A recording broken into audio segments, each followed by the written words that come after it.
that I didn't go to school until the age of about 9. And the reason was not because I didn't want to go to school. The reason was because the school was so far away and I was so small that I couldn't walk to school. And that was during the winter months. This is in a village in Sylhet district.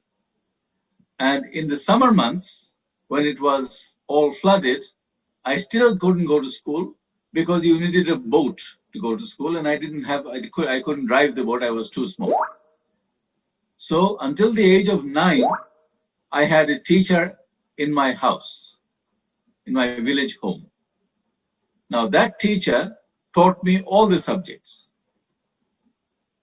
So you can call that a little bit like a sort of a singular Gurukul. One guru, all subjects, one pupil. And that worked fine in my earlier developing years, which was okay. And then I went abroad at the age of 10. And my father, because I couldn't speak any English, he put me in a boarding school. The boarding school was only about 1 mile away from our house. So I could easily walk to school. But my father decided that the best way for me to learn English properly would be to stay in the school. So it's like throwing somebody in the swimming pool. You learn to swim and swim out, or you drown. So luckily, I managed to swim. Now, the reason I'm telling you this is because I want to tell you the experience of a boarding school now. I told you the experience of learning from home. Now I want to tell you the experience of in a boarding school. I was in the boarding school for 1 year. And that was possibly the best formative year of my life. I loved the atmosphere in the boarding school, the atmosphere with all my friends, all living in the same similar situation. And I also have to tell you, I hated that year. The reason I hated it, because I was away from home, I was away from my parents, I was only 10 years, 11 years old, I was away from my siblings, and I didn't like it. Because during school, it was fine. I was learning. I was going from one classroom to the other. I was playing games with my friends. But in the evening, I found myself alone. So I didn't like it. But that was the best formative year because that year taught me to be totally independent. Now that could be a good thing. That can be a bad thing. Boarding school life, just like our cadet college life in Bangladesh, is good because it makes the person independent. It's bad because it makes the person very selfish.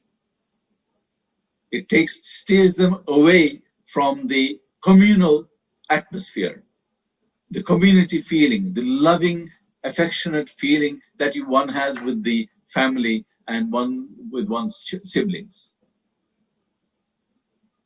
So these are, I've told you now about 3 different types of schooling. Let me tell you about secondary schooling now. You have A levels and O levels. That is what I'm experienced with. And then at the same time, you have the baccalaureate system. So O levels and A levels concentrate on subjects.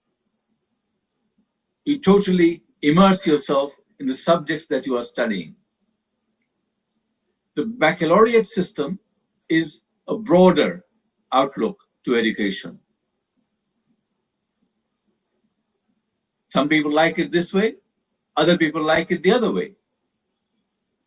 But I think you cannot say that any system is good or any system is bad. In the same way that the ancient times, the education system was totally different from what we have now. The Greeks, the system of education at the time of Plato and Socrates, it was totally different. But can any of them be said to be the best? I don't think so. Can any of them be said to be bad? I don't think so. I think all education in any form is good because it teaches you, it broadens your outlook, it broadens your knowledge. So now going back to our needs, what we are talking about is the subject of mediation. Now, mediation involves not just knowing the law. So when people say that you don't need an university to do mediation, I would say that that is only partly correct and partly wrong. Because university education teaches us the law which is necessary for us to be able to appreciate the legal aspects of any particular case. See, we live in a society which is circumscribed by law. We are bound by law. There are all sorts of legal norms, legal rules, regulations, etc., which bind us into certain way of acting, doing things, not doing things, prohibitions, things which are allowed, duties which must be done, obligations which must be carried out.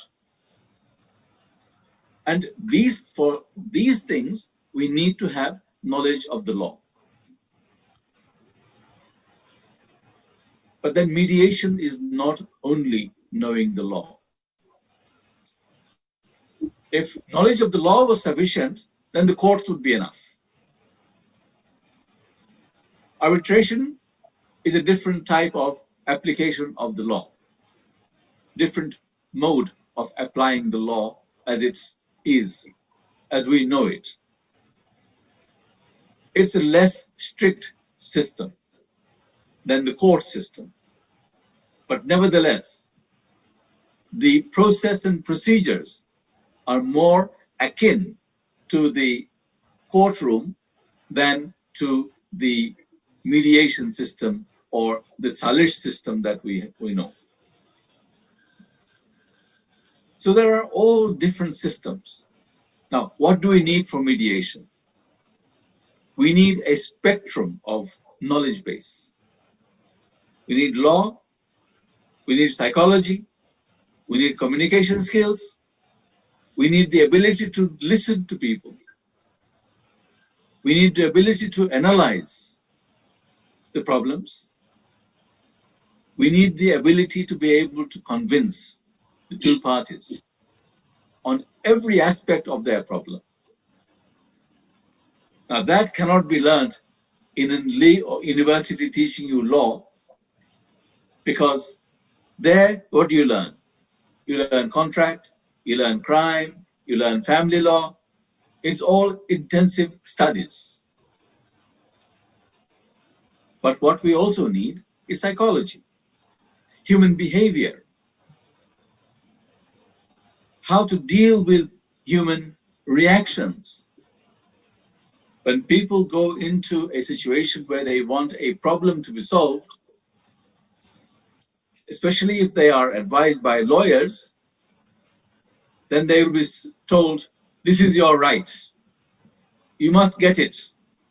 We'll make sure you get it. The lawyer may be right. But on the other hand, the other person's lawyer will also be telling him or her that this is your right and you will win. So both parties go with a fighting spirit because they have been advised. And none gives any way. No question of compromise. This is where the benefits of mediation comes in. You take an example in the COVID situation. You have a landlord who is bound to get his rent. There is an agreement for payment of, let's say, 2,000 takas per month. And he will insist on getting that 2,000 takas per month. He knows he will get it. It is there in black and white, as they say. But then the person who is paying the rent doesn't have a job because of COVID. He can't pay. He's barely surviving on a little bit of saving that he may have kept somewhere. So taking that person to court is going to get a decree, but is it going to get the money? Even arbitration is of little help sometimes. I remember doing an arbitration case. It had been started many years ago in 1966, and I inherited that case and was doing it in the year 1991. And I continued doing it until the year 1996. And I eventually won the case in 1996, after 30 years. And guess what? By this time, the company that I won my case against, that I got my decree against, had been already wound up. It had become bankrupt. So I win the case and I lose a lot of money, or my client loses a lot of money. Because all these years of payment of fees to the lawyers, court fees, etc., going to the court, coming from the court, cost money. And in the end, did my client win? Yes, he won the case, but he lost money. So this is again where the benefit of mediation comes in. If you can convince the parties, both sides, that look, if you go to court, for the last 6 months, you'll get your 12,000 takas rent. You'll get a decree for 12,000 takas, plus maybe costs as well because of court fees, etc. But if the court orders you, the other person, to pay, yes, 12,000 in monthly installments of 500 takas each month, how long is it going to take you to get that money? Is it going to be worth 12,000 takas? Or is the money, the value, going to be completely gone? This is where you have to advise your client or the parties, because you can't impose on them anything, but you can tell them the situation. Each party can be advised to tell their situation to the other side. So the man who is the landlord will say, yes, I'm going to go to court. If I go to court, I'll get my money. Now I want you to pay my money, 12,000 or nothing. If the other person says, yes, well, if you go to court, you'll get your 12,000, but I can't pay more than 500 a month. So if the court orders me to pay anything more, he can send me to jail and you get nothing. Civil jail and you get nothing. But if the court allows installments, you'll get 500 takas per month. If that's what you want, it'll take you how long? 6 years? No, how many months? 12 months, 6,000 a year. It'll take you at least 2 years to get your money. But if you agree, I'll pay you 3,000 takas or 4,000 takas now. Now, which is better? 4,000 now or in 12,000 in 2 years or 3 years' time? Not knowing what will happen in the meantime. Something else might happen which makes me stop my payment altogether. So this is where the advice to the client, to the parties, is important.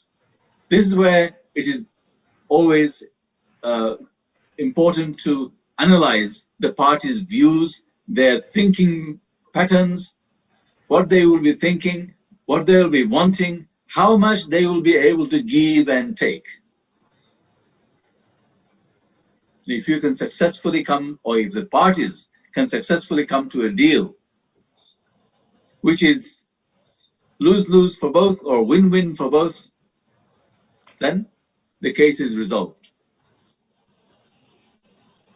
So simply knowing the law is not enough.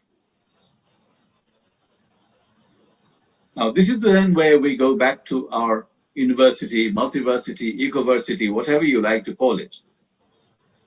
What I need to see is that the persons who will be doing the work of the mediator will need to have their education or knowledge base on both law, psychology, and anything else that may be necessary to deal with the cases that may come before them.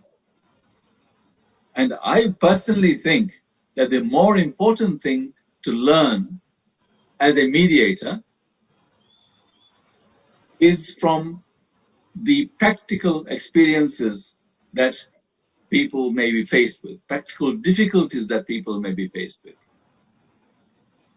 And that is where you need, as teachers, mediators who have faced practical difficulties and who can tell you how to deal with practical, difficult situations. So you need to know how you deal with any particular difficulty that you may come across. That is not to say that you will, in your course of learning, you will learn everything or learn about all the difficulties that may come your way. You can never do that, because you can never tell what difficulties will arise or may arise. But you can be prepared when you have had a similar experience described to you. So whether you have that done in a university setting, in a college setting, in a school type of setting, in the jungle type of setting, doesn't matter. I remember many years ago, probably about 10, 12 years ago, my daughter went on a course. It was to do with PIL, Public Interest Litigation. And the course was run somewhere near Dehradun by P.C. Mehta. Now, the lawyers, all of you will know that P.C. Mehta is very famous for his PIL cases in India. And the lectures and the seminars were held somewhere in very remote areas. And it was dealing with the environment, so they were living in the environment.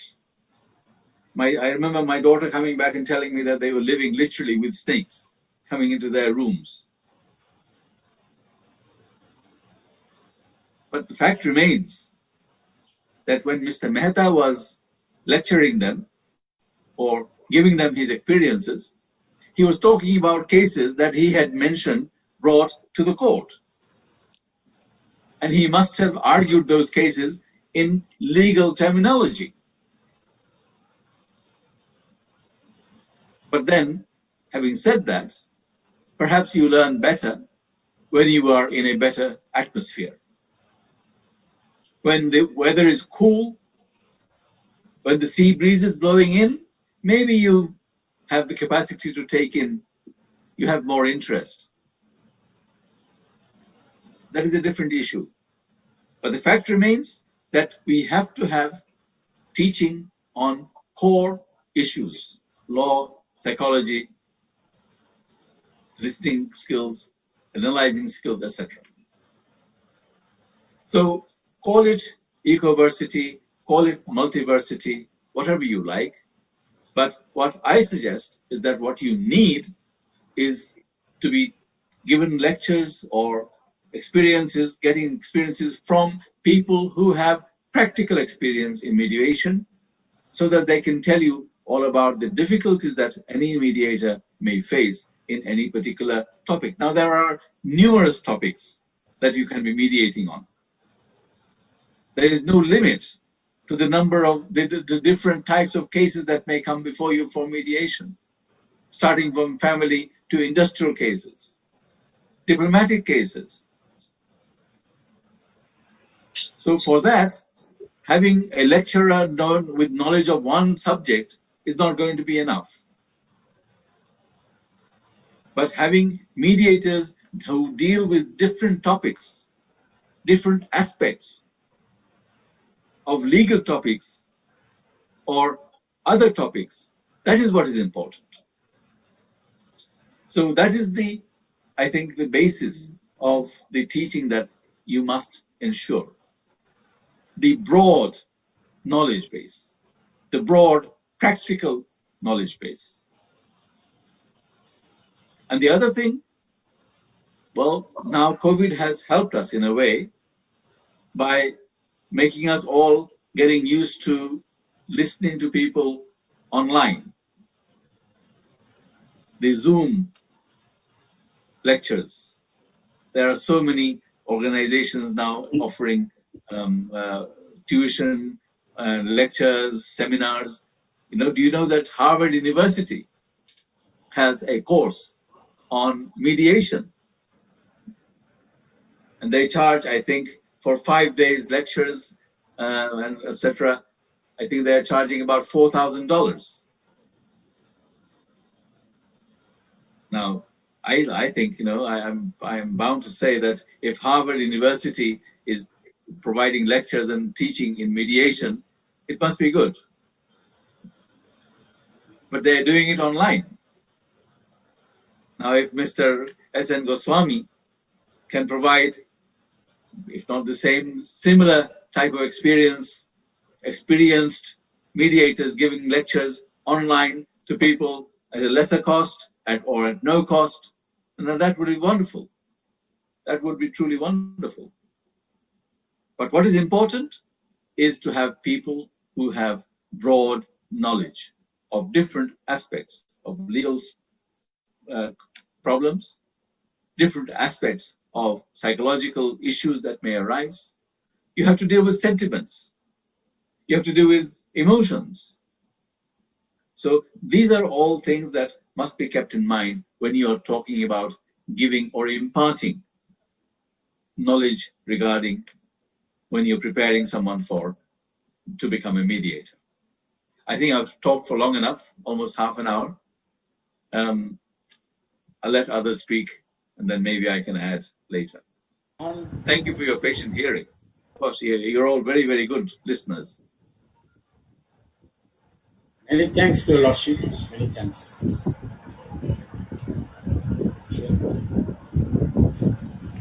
No one shared, my Lord. So it may be concluded, and today's lecture is end. I did not mean it to be a lecture, but I don't know what people think about it, what I've said all this time.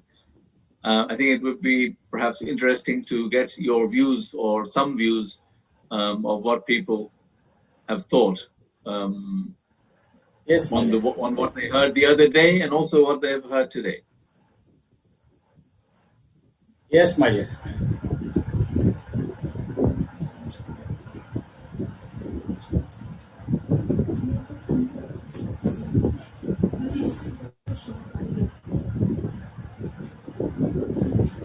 Would anybody like to comment on the things that I've talked about? Feel free.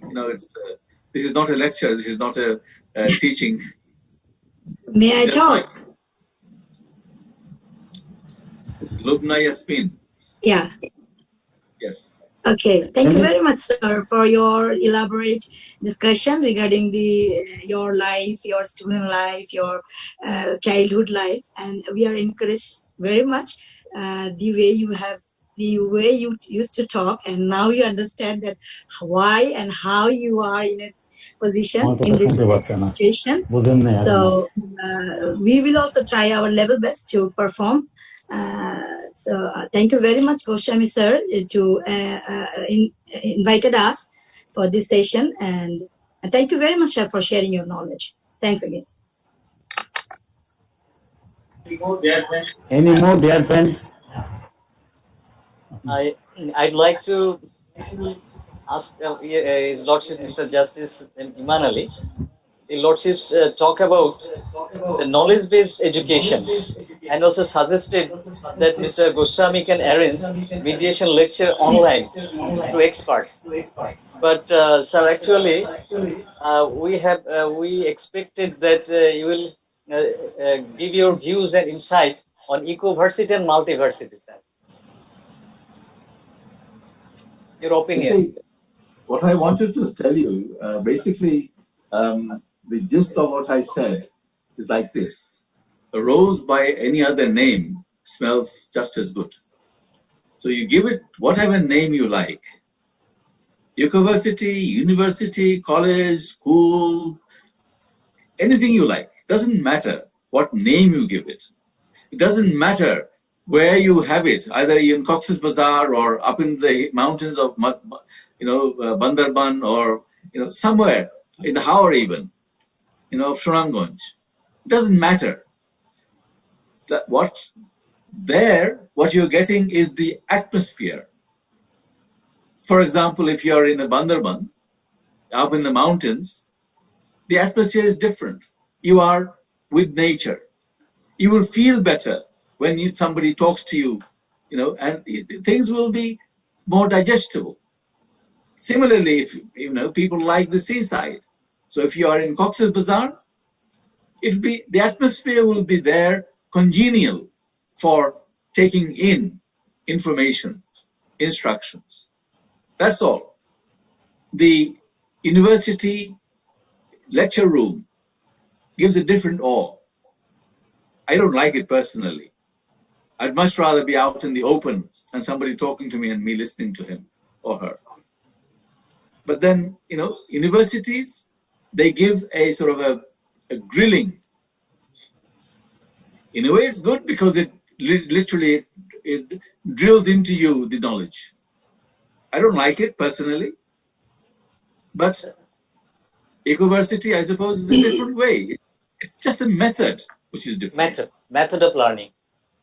Yes. So BIMS is going to... You have all different philosophies of learning, teaching. There are so many different ways of teaching. One-to-one teaching, 1-to-5 teaching. One-to-one teaching is obviously good because you are concentrating on one person and the difficulties that the one person is facing. But then is it best? I would say no. Because if you have 5 people at the same time, they will have diversity of views. Even the teacher can learn from the different opinions of his pupils, of the people whom he's teaching. I always like to, when I'm lecturing to judges and training judges or lawyers, for example, I always like to talk to them. I don't like to lecture to them. I talk to them and get their views. And believe me, only last week I was training, I think it was training Nari Shishu judges. So they are district judge level. Their experience as judge is more than my experience as a judge. I've been a judge 20 years. They've been a judge 22 years. So I had a lot to learn from them. The way that they put their skill into practice. Knowing the law is not enough. Putting their knowledge into practical situations, that is important. So, as I said, I go back to the philosophy of education. There are so many different ways of teaching and learning. Discussion itself is a way of learning and teaching. Dialogue is a way of learning and teaching. So it doesn't matter what name you give it. What at the end of the day we need from mediators is the practical experiences of others who have dealt with the situations, so that we can get a broad knowledge of what to do when we are faced with a particular situation. As I said, you'll not be able to learn all the difficulties that may have come to you. You'll never know. But you'll have an idea of how to deal with it. And that's the important thing in teaching. You know, when I was called to the bar in 1978 in England, the master who was presenting on that day, he said, "You are all now utter barristers, but real barristers. You can write after your name, barrister at law. But we cannot claim to have taught you what the law is. Because the law is today, will not be tomorrow. It will change.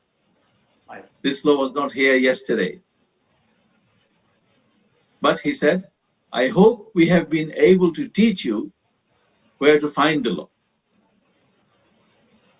So knowing the law is not enough, because the law always changes. It's a living thing. But knowing where to find the law, that is more important, according to the person who was speaking. He was a judge in England. So knowing where and how to find the law is more important. So here, in this mediation scenario, knowing all the law is not going to be enough.